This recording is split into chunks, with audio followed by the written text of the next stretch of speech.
말씀의 제목을 죽음과의 소풍이라고 정했습니다. 실패를 원하는 사람 아무도 없습니다. 또한 실패를 피할 수 있는 사람도 아무도 없습니다. 누구나 실패하기 마련이고 또 실패한 후에야 비로소 배우고 성장하는 것이 그게 인생입니다. 우리도 마찬가지로 가진 것도 별로 없고 이론한 성과도 없이 자괴감과 정체성을 잃어버리고 살아가는 내 자신을 보면서 나를 잃어갈 때가 있습니다. 아마도 성경에 나오는 제자들의 이야기가 이렇지 않을까 싶습니다. 본문에 등장한 제자들은 베드로를 중심으로 한 6명의 제자였습니다. 사실 그들은 예수님의 명령을 따라서 다시 갈릴리로 돌아오긴 했습니다. 오늘 본문 1절에 나오진 않았지만 예수님이 막달라 마리아에게 본인이 살아나셨을 때 제자들에게도 이른 말이 갈릴리에서 나를 만날 거라고 한 그 약속들을 기억하고 갈릴리로 오라 했던 그 옛날 말씀들이 있었어요. 사실 그들은 예수님의 명령을 따라서 갈릴리로 돌아온 것 같진 않아요. 왜냐하면 베드로가 나는 물고기 잡으러 가노라 라고 했는데 여기에는 좀 행간에 숨겨진 말이 있죠. 이게 뭐예요? 난 이제 물고기나 잡으련다 라고 하는 뜻이죠.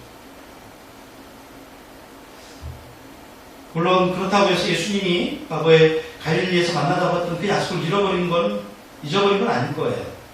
그럼에도 불구하고 왜 예수님이 우리를 갈릴리로 불렀는지, 왜 갈릴리로 오라고 하셨는지에 대해서는 별 깊게 생각한 것 같진 않아요. 만일 제자들이 예수님을 향해서 자신들의 삶을 그 시선을 고정하고 있었다고 한다면 예수님의 뜻을 깨달을 때까지 아마 예수님에 대해서 또 다른 말씀을 주실 때까지 혹은 예수님 말씀이 분명히 이해될 때까지 기다렸을 거예요. 인내했을 거예요. 왜냐하면 그 사이에도 우리가 지난주에 요한복음 20장 말씀을 읽었는데 그 사이에도 예수님이 2번이나 더 나타나셔서 제자들과 함께 하시고 식사도 하시고 못 믿는 도마에게는 본인의 못자국과 그리고 찔린 창자국을 보여주면서 이제는 믿는 자가 되라. 보고 믿는 자가 아니라 이제는 듣고도 믿을 수 있는 자가 되라. 그렇게 말씀을 해주시면서 2번이나 만났었거든요. 하지만 안타깝게도 그들은 예수님께서 자신들을 그곳으로 보내신 그 말씀에 따라서 삶의 비전을 정하고 그리고 그 말씀에 따라 살기보다는 자신들의 욕망을 채우는 일 쪽에 더 관심을 갖고 그곳으로 발걸음을 내디뎌요. 오늘 그 작은 결과가 남았는데 그 작은 결과는 굉장히 참담할 지경이에요. 부끄러울 지경입니다. 오늘 본문에 보면 동이 트도록 밤새도록 그물질을 한 것 같아요. 물고기를 잡으려고 했던 것 같아요. 우리 생각으로는 낮에 금을 던지는 게 맞을 것 같은데 아마 이 물고기들은 갈릴리의 물고기들은 밤에 움직이는 것 같아요. 그래서 야행성인 것 같아요. 그래서 밤새도록 그물을 던져서 고기를 낚았대요. 그런데 그 결과가 텅 빈 그물이에요. 몇 마리 잡았겠지, 한두 마리 있겠지. 아니요, 전혀 없었어요. 예수님의 말씀과 상관없이, 예수님의 뜻과 상관없이 그물을 열심히 던지긴 했지만 그 주어진 결과가 헛수고였다. 한때는 의기양양하게 어깨에 힘도 주고 목소리도 높이면서 세상을 다 가진 것처럼 본인이 자랑스러웠지만 지금은 실패를 맛보고 아무것도 아닌 것 같은 초라한 그 삶의 모습이 여러분 제자들 뿐이겠습니까? 나이가 어리다고 이런 좌절감이 없겠습니까? 우리 모두는 다 이런 수치를 경험할 수 있고 언제든 우리를 수렁에 빠뜨릴 수 있어요. 도대체 삶의 앞길이 보이지 않고 캄캄한 거죠. 이런 상황을 제일 잘 알고 있는 것이 바로 자기 자신이겠죠. 그리고 또 한 분이 계실 텐데 누구겠습니까? 십자가에서 우리를 구원하신 예수 그리스도입니다. 그 예수님은 우리를 어떻게 믿음의 자리로 또 신앙의 자리로 이끌고 계실까요? 때때로 이루어지지 않아서 좌절감에 빠져 있을 때도 여전히 주님은 일하시고 여전히 주님은 신실하시고 선하신 분이에요. 왜 그러냐면 첫 번째는 하나님 우리 삶에 찾아오시는 분이기 때문입니다. 오늘 우리가 요한복음 마지막 장 21장을 읽었는데 오늘 본문에 보니까 실패한 인생을 찾아오셔서 그 실패를 멋있게 역전시키는 하나님의 손길을 보게 돼요. 그 대표적인 사람이 누구냐면 바로 예수님의 수제자 베드로예요. 그 베드로는 예수님과 함께 변화산에도 오르고 주님과 함께 물 위도 걷고 그리고 오병이어 기적도 체험했어요. 그런 그가 인생의 최대 위기를 맞이합니다. 오늘 3절에 보니까 같이 읽어볼까요? 시작. 시몬 베드로가 나는 물고기 잡으러 가노라 하니 그들이 우리도 함께 가겠다 하고 나가서 배에 올랐으나 그날 밤에 아무것도 잡지 못하였더니 베드로는 아무것도 손에 쥔 것 없이 예루살렘에서 그냥 갈릴리로 돌아왔어요. 예수님을 따라다니면 내가 적어도 예수님의 수제자이기 때문에 예수님 왕이 되면 어떤 높은 자리, 어떤 뭔가를 얻을 거라고 생각했지만 그런 것도 없어요. 또 그는 예수님을 배신한 사람이에요. 가룟 유다도 예수님을 배신했죠? 아니 베드로도 예수님을 또 배신했어요. 예수님을 배신한 사람이에요. 이제 고기나 잡아야 되겠다고 돌아와서 고향에서 밤새도록 고기를 잡으려고 했지만 그는 아무것도 잡지 못했어요. 예수님이 그를 처음 부르실 때 예전에 뭐라고 그랬죠? 나를 따라오라. 내가 너를 사람 낚는 어부가 되게 하겠다. 그래서 사람 낚는 어부의 꿈을 가지고 예수님과 함께 새로운 세상을 이루어가겠다고 하는 그 꿈을 가지고 그는 예수님과 함께 했지만 모든 것이 다 수포로 돌아갔어요. 예수님과 함께 했는데도 불구하고 모든 것이 다 수포로 돌아가요. 그의 인생의 최대의 실패를 경험하게 돼요. 단지 고기 못 잡은 것만 이게 실패겠어요? 고기 못 잡은 거 하나 가지고 우리가 실패라고 할 수 있겠어요? 근데 이 고기를 하나도 잡지 못한 이 밤의 이 모습은 그의 인생의 실패의 단적인 모습을 보여주는 그림과 같은 장면이에요. 게다가 그가 예수님을 얼마나 사랑했어요. 다른 제자들이 있을 때 여기 있는 이 제자들 다 주님을 배신해도 저는 주님을 떠나지 않겠습니다. 배신하지 않겠습니다. 호언장담했던 사람이에요. 그랬던 그가 대제사장의 뜰에서 숯불 그 불을 쬐면서 어떤 여종이 와가지고 당신도 저 사람과 같은 사람 아니냐? 같은 일당 아니냐? 그랬을 때 나는 모른다. 왜 그래? 나는 절대 아니야. 그러면서 저주까지 했다고 했어요. 무려 그것도 한 번도 아니고 두 번도 아니고 세 번이나 예수님을 철저하게 부인했던. 근데 단지 부인한 것이 아니라 그의 삶에 그 인생에 있어서 내가 하나님만을 의지해야지. 내가 예수님과 함께 해야지. 의지했던 그 삶에 있어서 최대의 위기라는 거예요. 최대의 실패라는 거예요. 그래서 부활하신 주님을 만나긴 했지만 죄송하고 그 부끄러운 마음을 완전히 회복하지 못하는 거예요. 그럼 우리가 사람과의 관계도 마찬가지죠. 그 관계가 회복되지 못했을 때는 얼굴 볼 때마다 미안하고 또 껄끄럽고 그 자리를 피하고 싶고 그래서 실패자처럼 과거 예수님을 만나기 전에 그 모습으로 되돌아가고 있어요. 이제 더 이상 예수님을 환호하고 예수님을 따라다니는 군중의 환호 소리도 들리지 않아요. 예수님과 함께 했던 그 가슴 뛰던 벅찬 감정도 이제 없어요. 그래서 뭐라고 그래요? 나는 이제 물고기나 잡아야 되겠다. 하루하루 먹고 사는 일에 집중해야 되겠다는 거예요. 옛날 자리로 돌아간 거죠. 우리도 종종 베드로처럼 실패자가 되곤 합니다. 갈망했던 꿈이 처절하게 깨지고 또 나의 무능력이 모든 사람에게 다 드러나거든요. 그럴 때가 있어요. 사람들로부터 인정받지도 못하고 또 사람도 받지 못해서 절망에 빠질 때가 있어요.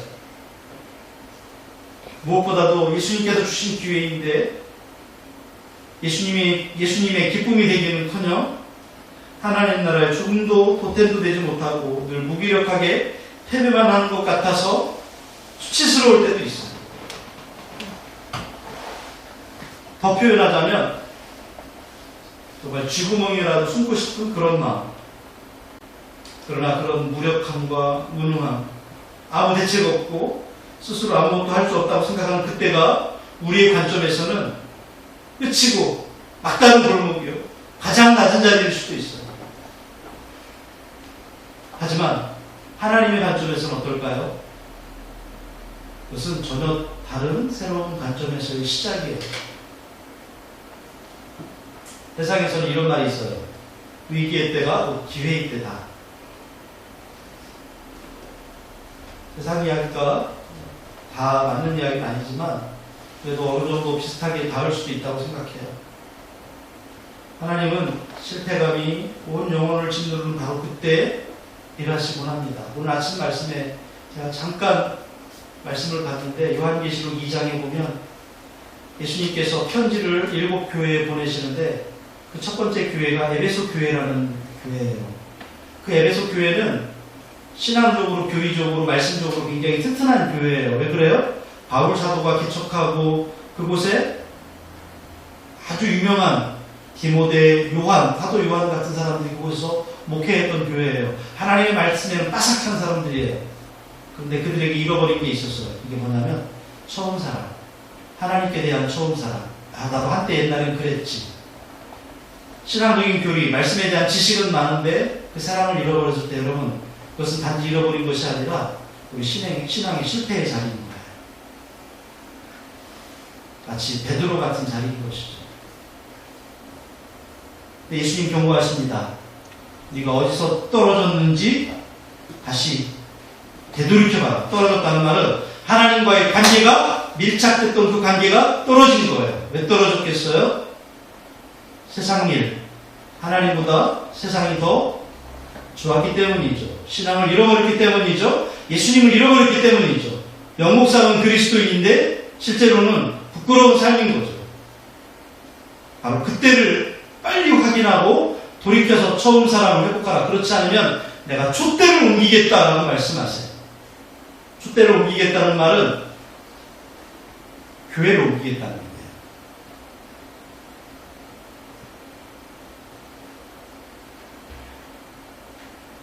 교회로서의 사명이 끝나게 하겠다는 거죠. 바로 이럴 때 여러분 우리 안에 드는 게 실패감이죠. 베드로처럼 우리 영혼을 짓누르고 자포자기하게 됩니다. 그럴 때 그때 우리를 사랑하시는 주님이 바로 그때 일하십니다. 그래서 우리에게는 결코 실패 그 자체로 끝나는 게 아니에요. 세상 말로 베드로가 낙향해서 물고기 잡으러 티베리아 호숫가 거기에서 배를 띄웠지만 밤새 한 마리도 잡지 못했어요. 베드로 심정이 어땠을까요? 아, 완전 내 인생이다. 이거 내 모습이네. 그랬지 않을까요? 처절하게 홀로 버려진 것 같은 그 시간, 그 장소. 그러나 그 장소에서 그들을 눈여겨보고 계시는 분이 계셨어요. 바로 예수님입니다. 21장 4절 말씀 같이 읽어볼까요? 시작. 너를 기억할 때에 그래서 바닷가에 있었으나 그들은 이웃의 자를 알지 못한지라. 네. 예수님께서 바로 그곳에 계셨어요. 여기 한 50간쯤 된다고 그랬는데 우리 다리로 한 100m 정도 되는 거리예요. 먼 거리가 아니죠. 근데 그 제자들이 예수님인 줄 몰라요.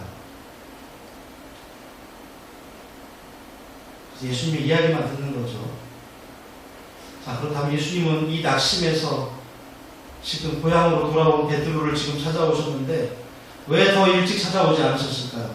이왕이면 내려오기 전에, 그렇게 자포자기 하기 전에, 실패감 들기 전에 왜 그때 예수님 찾아오시지 않았을까요? 예수님을 모른다고 부인하기 전에 예수님이 야! 너 조심해! 너 좀 잘못하면 좀 나 부인할 거야. 이렇게 말씀하시지 않았을까요? 왜 하필 가장 비참하고 가장 낮아지고 가장 무기력할 그때 예수님이 찾아오셨을까요? 요한복음 21장 이 말씀은 예수님이 아주 치밀하게 준비하신 우리 인생으로 말하자면 회복 프로그램 같은 거예요. 안전히 지금 인생의 밑바닥, 가장 낮은 자리, 이 디베레 호숫가는 안전히 바닥까지 내려간 베드로를 곧 시작될 교회의 시대, 성령의 시대, 그 시대를 이끌어갈 일꾼으로 만드시기 위해서 지금 예수님이 찾아오신 거예요. 예수님이 지금 그를 만져서 다시 회복시키기 위한 거죠. 그래서 예수님이 지금 세팅해 놓은 거예요. 베드로의 실패를 지금 극복할 중요한 옛날의 그 과거를 지금 회복하기 위해서 지금 이 자리가 옛날 그 실패의 자리와 실은 아주 밀접하게 연결된 거예요. 여러분, 예수님은요, 이렇게 우리를 찾아오셔서 우리를 만나주시고 우리를 회복하시는 분이에요. 요한복음 15장 9절 말씀 보니까 이렇게 돼 있어요. 아버지께서 나를 사랑하는 것 같이 나도 너희를 사랑하였으니 나의 사랑 안에 거하라. 우리에게 말씀하십니다. 우리가 사랑 안에 거하라고 말씀하세요. 예수님 안에 있으라고 말씀하세요. 하나님 말씀 안에 있으라고 말씀하세요. 이사야 41장 10절 말씀 볼까요? 같이 읽어봅시다. 시작. 두려워하지 말라. 내가 너와 함께하리라. 놀라지 말라. 나는 내 하나님이 되리라. 내가 너를 굳세게 하리라. 참으로 너를 도와주리라. 참으로 나의 의로운 손으로 너를 붙들리라. 아멘. 네, 그렇습니다. 두려워하고 떨고 있는, 그래서 실패와 좌절감과 그 모든 인생의 밑바닥을 경험하고 있는 사람들, 우리를 향해서 예수님께서 두려워하지 마라. 내가 너와 함께하다. 너 무서워하지 마라. 내가 너를 굳세게 잡아주겠다. 너를 도와주겠다. 내가 너를 붙들어주겠다. 왜요? 예수 하나님은 우리를 찾아와 주셔서 우리를 회복하시는 분이기 때문에 그래요. 두 번째는 우리의 상처를 치유하시는 주님이시죠. 예수님을 처음으로 인격적으로 만난 그 첫사랑의 순간과 지금 베드로의 지금 이 실패의 자리는 미묘하게 연결되어 있다고 그랬어요. 우리 21장 5절 6절 말씀에 보면 같이 읽어볼까요? 시작. 예수께서 이르시되 얘들아 너희에게 고기가 있느냐? 대답하되 없나이다. 이르시되 그물을 배 오른편에 던지라. 그리하면 잡으리라 하시니 이에 던졌더니 물고기가 많아 그물을 들 수 없더라. 네, 11절 말씀 제가 읽어볼게요. 시몬 베드로가 올라가서 그물을 육지에 끌어오니 가득이 찬 큰 물고기가 153마리라. 이같이 많으라 그물이 찢어지지 않냐였더라. 저는 처음에 어렸을 때요, 배가 굉장히 큰 배인 줄 알았어요. 물고기 잡는 데는, 근데 그런 배는 지금도 만들기 힘들지만 소유하기가 어렵잖아요. 하지만 153마리면 우리 요즘 숫자 단위가 너무 커져서 잘 감이 안 오는데 굉장히 많은 물고기래요. 큰 물고기래요. 일반적으로는 찢어졌을 텐데 찢어지지도 않았다고 말씀하고 있어요. 어떻게 이렇게 된 일이에요? 밤새도록 허탕친 그 베드로에게 어떤 분이 말씀하는 거예요. 고기가 있냐? 네, 하나도 없습니다. 그러면 배 오른편에 그물을 던져봐라. 그럼 고기를 잡을 것이다. 그런데 그 말대로 던졌어요. 그랬더니 잡혔어요. 베드로가 어떤 것이 생각나실까요? 과거 3년 전에 그 일이 생각나는 거예요. 밤새도록 그물 던졌던 적이 있거든요, 과거에. 그런데 그때도 어떤 분이 와서 얘들아, 배에 그 고기가 있냐? 아니요, 밤새도록 한 마리도 못 잡았습니다. 그랬더니 그때 그분이 뭐라고 그랬냐면 좀 더 깊은 곳에 가서 그물을 던져라. 그래서 깊은 곳에 가서 그물을 던졌더니 어마어마하게 많은 물고기를 잡았던 거예요. 그 과거 3년 전의 기억이 지금 배 오른편에 그물을 던져라서 잡았던 그때와 기억이 오버랩되는 거예요. 겹치는 거예요. 아, 주님이신가 보다. 누가 먼저 이걸 깨달았냐면 요한이라는 제자가 이걸 깨달았어요. 그래서 베드로에게 야, 주님이시다. 예수님이시다. 그때 베드로가 밤새도록 고기 잡으면서 위통을 벗고 고기를 잡았던 것 같아요. 옷을 주섬주섬 입고 물로 뛰어들었대요. 우리 같으면 옷을 벗고 뛰어들어야 되는데 옷을 입고 뛰어들었대요. 아마 멀지 않으니까 예수님에게 곧장 달려가려고 그랬던 것 같아요. 옛날에 그때 그 사건이 기억나고 예수님이 여기 오셨구나라고 하는 것을 지금 깨달은 거죠. 옛날에 예수님이 나를 불러서 내가 너를 이제는 고기 잡는 어부가 아니라 사람 낳는 어부가 되게 하겠다. 그 말씀을 생각해낸 거죠. 옛날 사건과 똑같은 거예요. 예수님은 분명히 그렇게 얘기했었어요. 사람 낳는 어부가 되게 하겠다. 그래서 베드로가 예수님 곁에 왔어요. 처음 예수 믿을 때는 내가 이제부터는 주님 위하여서 예수 믿고 살아야 되겠다.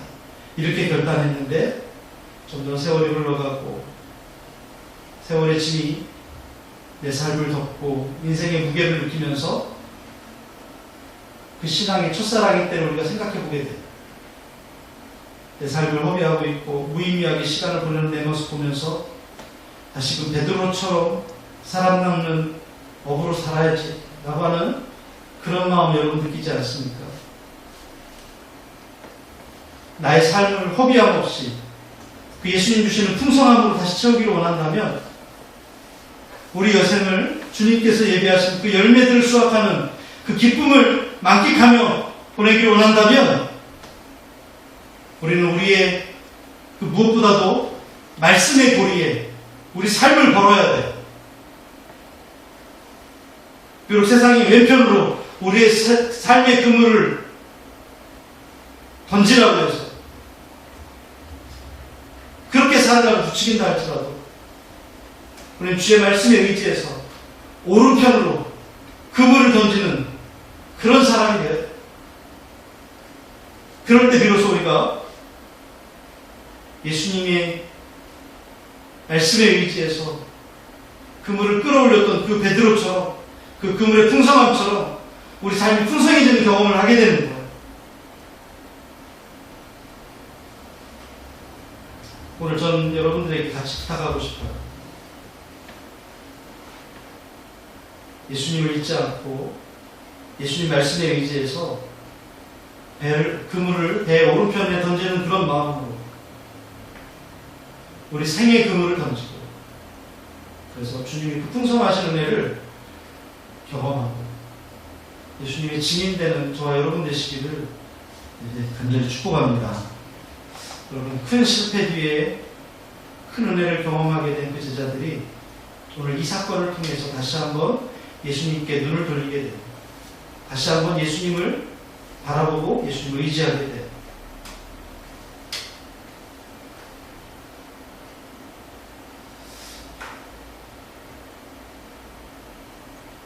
만약 여러분 우리가 그렇게 하기만 한다면 비록 늦게서야 예수님을 발견하긴 했지만 우리는 분명히 예수님처럼 또 예수님과 함께 걸어갈 수 있어요. 베드로가 예수님이라고 하는 그 말에 지체 없이 물로 뛰어듭니다. 호세아 6장 1절의 말씀 보니까 이렇게 말씀하세요. 오라 우리가 여호와께 돌아가자. 여호와께서 우리를 찢으셨으나 도로 낫게 하실 것이 우리를 치셨으나 싸매어 주실 것입니다. 우리를 찾아오셔서 우리를 회복하시는 분이 주님이시다. 요한일서 4장 16절 말씀 같이 읽겠습니다. 하나님이 우리를 사랑하시는 사랑을 우리가 알고 믿었느니 하나님은 사랑이시다. 사랑 안에 거하는 자는 하나님 안에 거하고 하나님도 그의 안에 거하시느니라. 아멘. 그렇습니다. 여러분 우리가 하나님 앞에 우리의 마음을 돌리고 우리가 하나님을 다시 믿고 돌아오기만 하면 하나님 우리 안에 거하신다고 했어요. 우리를 회복하셔서 어떻게 하시려고? 세 번째는 우리 다시 일으켜 세워주시기 위해서입니다. 주님은 넘어진 나를 다시 일으켜 세워주십니다. 베드로가 예수님을 부인한 사건, 배신한 사건, 그 첫사랑을 잃어버린 쓰라린 경험과 이것이 연결되어 있다고 했어요. 오늘 이 사건이. 오늘 9절 10절 말씀 보겠습니다. 육지에 올라보니 숯불이 있는데 그 위에 생선이 놓였고 떡도 있더라. 예수께서 이르시되 지금 잡은 생선을 좀 가져오라 하시니 베드로가 바닷가에서 명하신 분이 예수님인 줄 알고 배에서 뛰어내려가 보니 예수님께서 이미 숯불을 피워놓고 계세요. 여러분 아까도 제가 말씀드렸지만 베드로가 대제사장의 뜰에서 예수님을 3번이나 부인하고 저주한 곳이 바로 숯불 앞이었어요. 그러니까 베드로에게 있어서 이 숯불은 일종의 트라우마예요. 근데 예수님은 베드로를 그의 가장 치욕스러운 그 기억으로 지금 끌고 가셔서 그 수치를 어떻게 하세요? 다시 딱 직면하게 하세요. 다시 보게 하세요. 왜요? 괴롭게 하려고요? 아니요. 벌 주시려고요? 아닙니다. 거기서 다시 치유와 회복을 일으켜서 그에게 더 큰 사명을 맡겨주시기 위해서 이전에 말씀하셨던 내가 너로 사람을 낳는 어부가 되게 하겠다. 바로 그것을 이제는 할 수 있도록 만들어주시기 위해서 예수님은 숯불 앞에서 배신자 베드로에게 3번이나 질문하세요.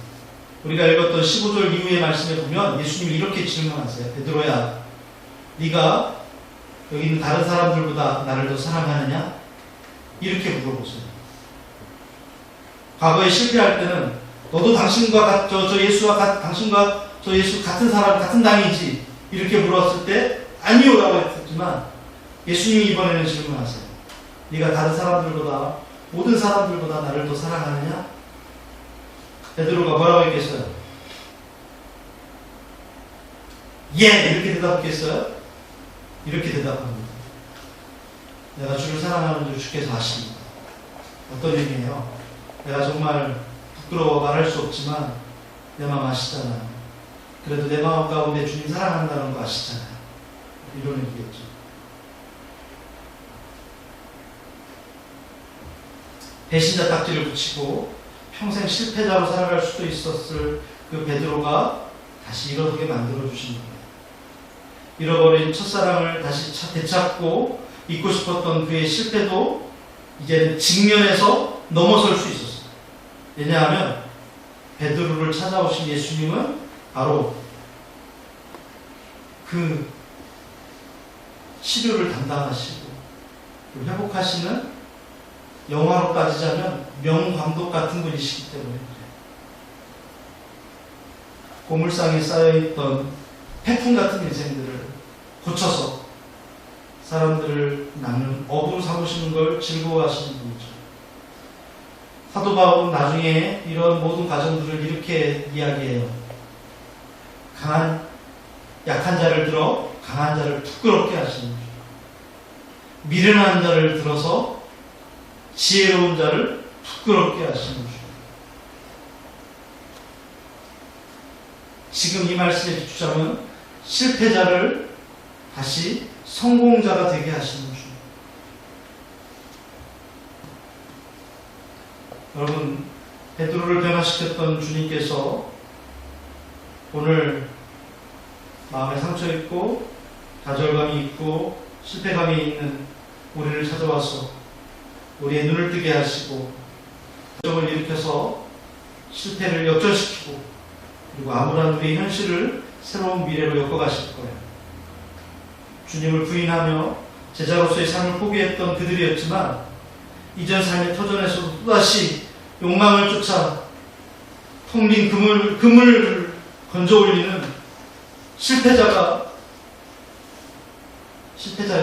이 제자들이지만 예수님 아랑곳하지 않으시고 다시는 따뜻하게 맞이해 주십니다. 분명히 예수님은 그렇게 말씀하세요. 야, 너 그거밖에 못하냐? 예수님은 그렇게 말씀하시잖아요. 사람은, 우리 인간의 부모는 그렇게 말할 수 있어요. 너 왜 그거밖에 안 해? 너 왜 그것밖에 못하냐? 그러나 우리 주님은 그렇게 말씀하시잖아요.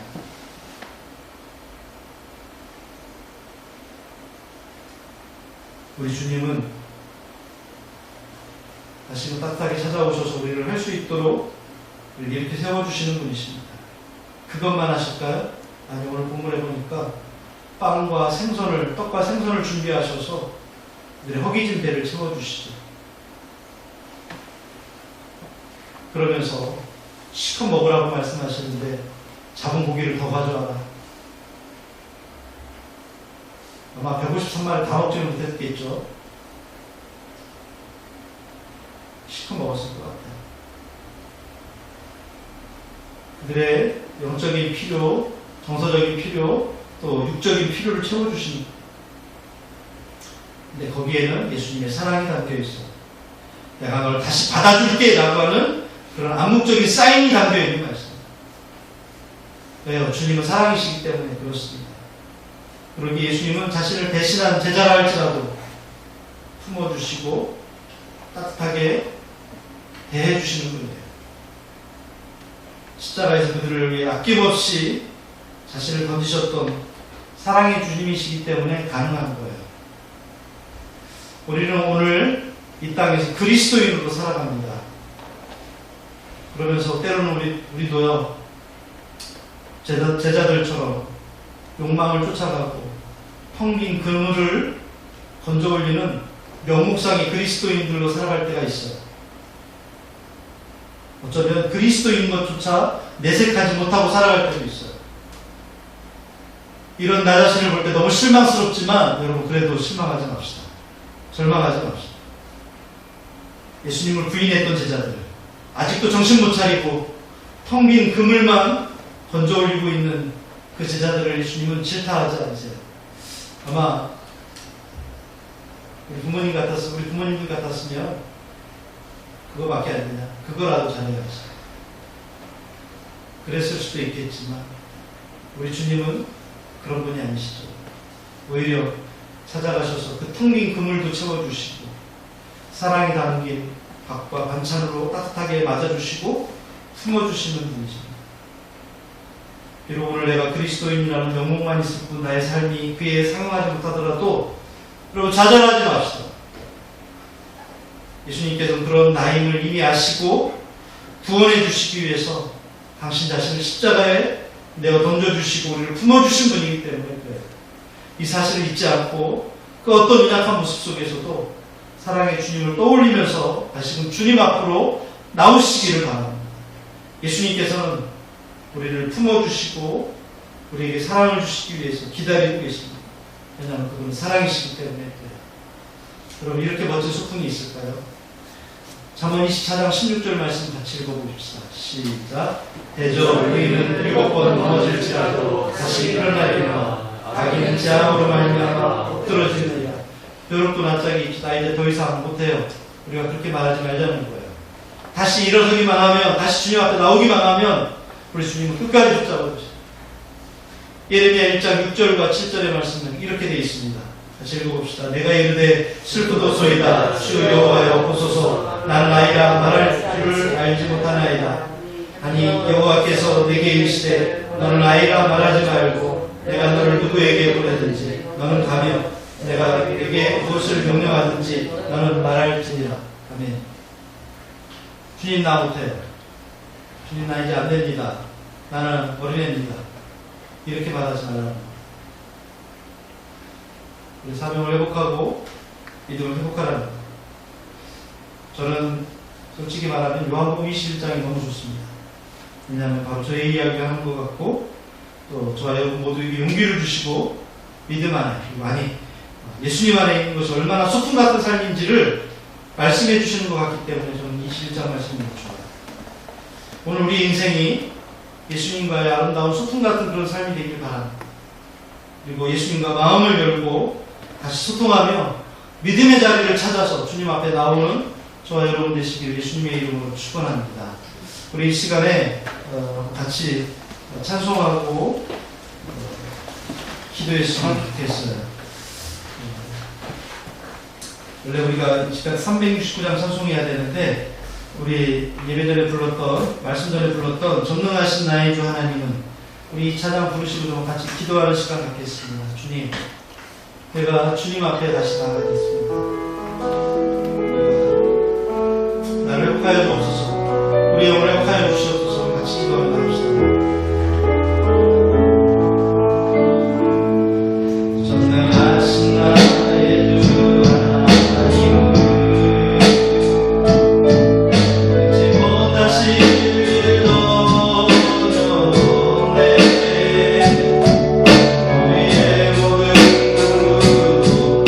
우리의 모든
똑바로 알게 하시고 우리의 실패한 인생 같은, 우리의 패배한 인생 같은, 무기력한 인생 같은 우리 삶 가운데 하나님 우리 삶에 오셔서 우리 삶의 목적을 주시고 꿈을 주시고 비전을 주시고 우리 삶을 다시금 회복하기 원하시는 주님을 알게 해주셔서 감사합니다. 주님, 지금은 우리 연약하지만, 지금은 비록 연약하지만 주여, 내가 주님과 함께 다시 살아가겠습니다.